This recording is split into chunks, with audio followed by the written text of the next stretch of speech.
Ini lebih seperti pasir ini. Apakah ini baru?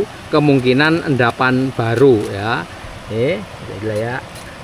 Nah, jadi pasir enggak tahu ini ada kristal-kristalnya juga, kilap-kilap gitu, silika. Tetapi ini jelas bukan berasal dari masa purba dulu. Ini baru karena posisinya yang ada di permukaan sungai, alur sungai. Jadi bisa saja ini baru terendapkan dalam beberapa hari terakhir mungkin.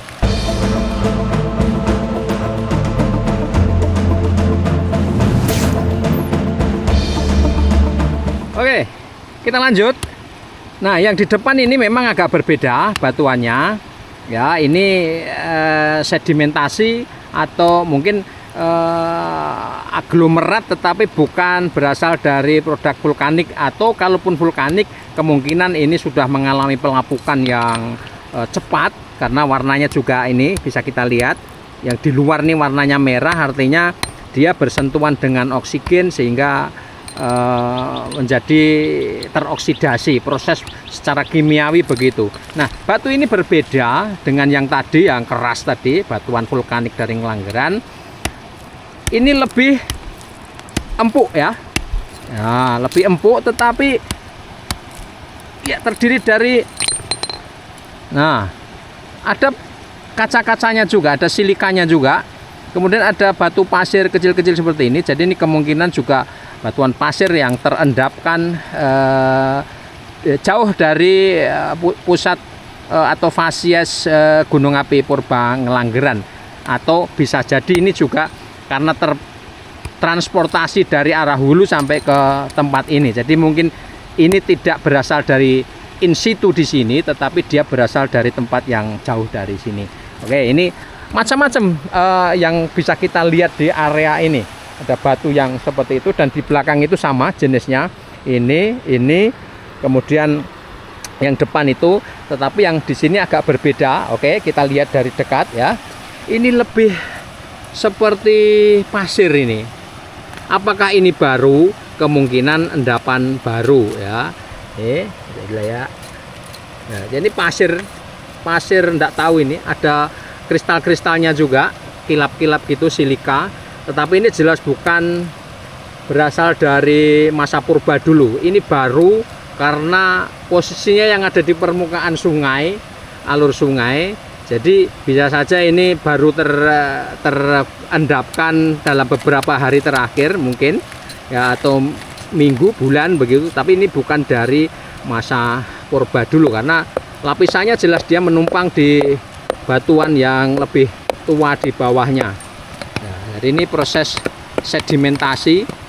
Nah, ini. Jadi ini yang bagian lebih lama ada di bawah, ini di dalam. Dan ini yang lebih baru. Oke ya. Jadi ini bukan material purba, tetapi di bawahnya ini seperti kita bisa lihat di sebelah sini agak gelap ya.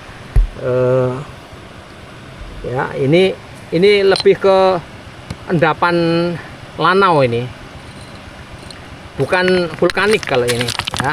Jadi bisa saja ini dia terlepas dari bagian yang sebelah kanan sana, entah di atas entah di mana. Kemudian karena banjir atau alam ini dipindahkan sampai di tengah alur sungai atau di sebelah kanan menyatu dengan batuan vulkanik dari Ngelanggeran. Oke, kita akan coba ya ngelihat lebih dekat, tapi saya agak ragu ini bisa menyeberang karena di tengah alur sungai ini lantainya licin ya, ada apa itu namanya, lumut dan lain sebagainya. Jadi kalau saya nyebrang takutnya nanti kita cari tempat yang datar, tetapi untuk melihat yang di sebelah kanan itu agak susah kalau dari sini. Apakah dari atas kita coba? Oke, kita akan melihat itu lapisan-lapisan salur-salurnya itu. Ini formasi Sambip itu jelas sekali berlapis-lapis begitu, dengan posisi di sebelah kiri lebih tinggi dari sebelah kanannya. Jadi miringnya itu ke kanan begitu. Dan di atasnya, di baliknya ini adalah komplek persawahan. Jadi di atasnya ini sawah yang sangat subur begitu ya. Oke, kita coba cari jalan menuju ke sana untuk melihat dari dekat bisa atau tidak. Nah, yang ada di depan kita ini bukan bukan semacam dam buatan ya, tetapi ini adalah blok batuan yang alami terbentuk dan permukaannya sangat halus begitu. Bahkan kemiringannya seolah-olah menyerupai cek dam ya, sabo dam atau apa ya, dam pengendali air lah gitu. Tetapi ini natural saja, dan lapisan ini menjadi bagian penting yang tidak terpisahkan dari satuan formasi Sambipitu yang ada di belakang sana. Jadi bagian ini kemudian memanjang sampai ke kanan, tidak tahu sampai di mana bawahnya.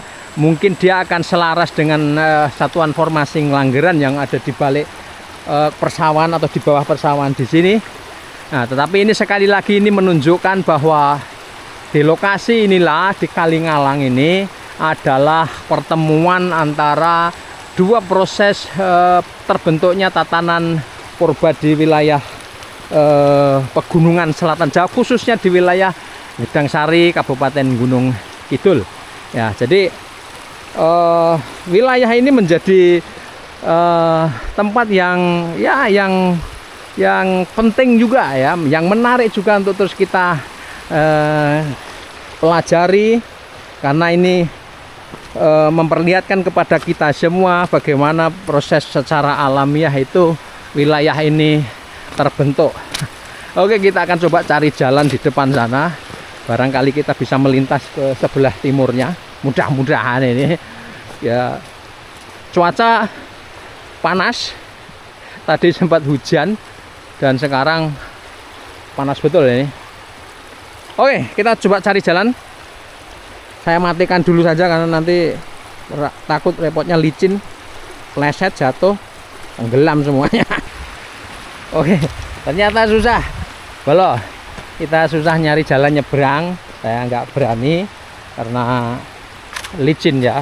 Kita bawa peralatan elektronik sehingga nggak berani ngambil resiko saya. Kita coba cari yang di bagian menghilir sana. Barangkali ada bagian yang lebih dangkal. Kita akan coba menyeberang lewat di bagian hilir sana. Oke. Ya. Ini naik kembali lagi ke jalur yang tadi, menyisir sisi barat Kalingalang di Desa Ngalang, di batas antara Desa Ngalang dan Desa Karanganyar. Ya, karena di wilayah inilah yang nanti akan saya ceritakan menjadi objek penelitian dari para geolog di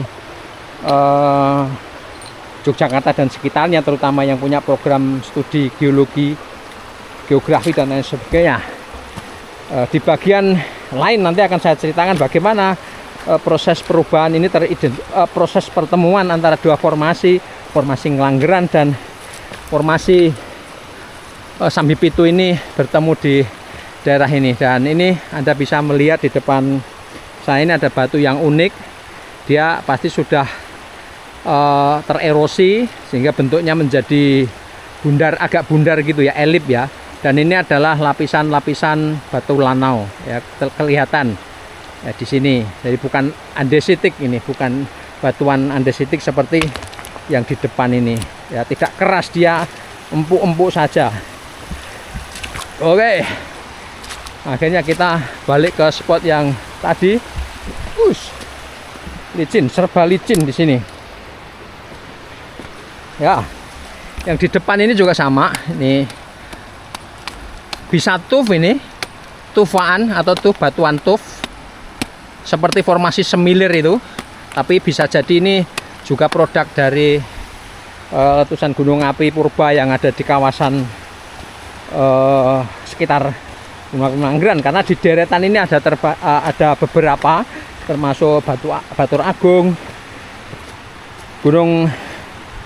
gunung api purba Ireng ya. Ada juga yang di dekatnya Candi Ijo dan sekitarnya itu juga terdapat potensi pusat erupsi gunung api purba yang belum disebut namanya atau belum diidentifikasi namanya apa, tetapi batuan yang ada di sekitar Candi Ijo, juga Candi Banyunibut, Candi Sari di Sorogeduk itu adalah bagian dari vulkanisme purba yang berbeda dengan Ngelanggeran. Oke, nah di depan tuh kita masih bisa melihat formasi Sambi Pitunya. Menurun ya dia, karena dia miring di sebelah kanannya, kemungkinan nanti akan ketemu di perengan di depan sana.